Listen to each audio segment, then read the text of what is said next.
How to fix Telegram problem easily and fast. First thing, go into the settings in your phone and then go to the apps like that.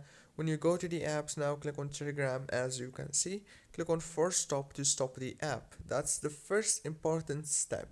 And then go into the data usage and make sure that every single network access option is enabled. Go back again to the settings in your phone, click on wireless and networks, enable the airplane mode like that, and after a few seconds just disable it, and then go back and open the Play Store or the App Store if you have your iOS iPhone.